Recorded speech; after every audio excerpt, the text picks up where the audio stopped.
It's one of those barriers, you know. I think every event has something like that mark you want to get over. Sometimes it feels like it's a wall, and I think somebody told me I had 20-some throws over 22.89. So that's like a lot of throws right before that. I had one throw, of course, 22, 20, or 23 to win the Diamond League 2 years ago. So it's great to have another 2 marks over 23 meters.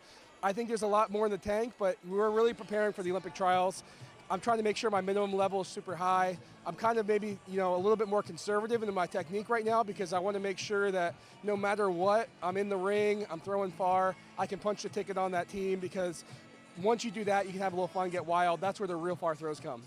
Now, you sound like such a vet with the way that you're going about each competition. Can you talk to me about, was it your wife, your coach that got you to have that strategy, or is it just the years of experience? No, it's all Ashley. You know, she's the boss at home as my wife, but of course when we get to the track, you know, because for me, like, I end up going down some rabbit holes that I don't need to, and she zaps them before they happen.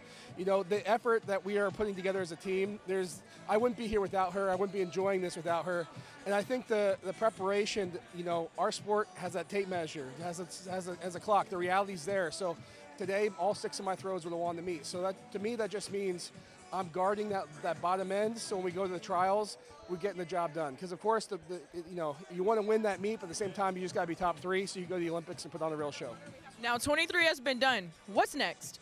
Well, I think there's a couple more marks out there that we got to chase. I think it's nice because I got over the previous world record from Randy Barnes, but of course Ryan has, I think, 2 or 3 more throws farther than that. So, of course, chasing after those. But I think Ryan will throw farther this year. I think I'll throw farther, and I think it's not out of the question to throw another meter farther than we did today. But that's going to come with the stress off and the excitement, and when we can kind of just roll the dice, because when you do that, that's when the real whips and the launches come, and that's when the excitement comes after. So my biggest goal is to go into the Olympics prepared to throw a PR. If I can throw a PR, I'll be proud of that day.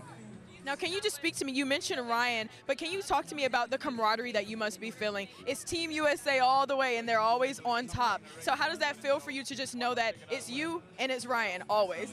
Yeah, I mean, you hope that way, because of course that's what you think on paper, but at the same time, you got to get the job done back here in a month. But, you know, us pushing each other, I don't think the sports stats would be where they were without the competition. I think, you know, even Peyton Otterdahl started the season with a good PR this year. I think he's a little banged up, but he'll be back. Like, I think, you know, when I first joined the sport, I looked at the Reese Hoffa, Christian Cantwell, Adam Nelson, and like, they were at the top of the sport, and you kind of have to retire your heroes. And that's what we had to do to be one of the top 3. And I know that there's guys behind us trying to take myself, Ryan, and whoever's next after that spot. So you got to just keep rising the level and keep running away from it. And I hope that I'll be doing that right now.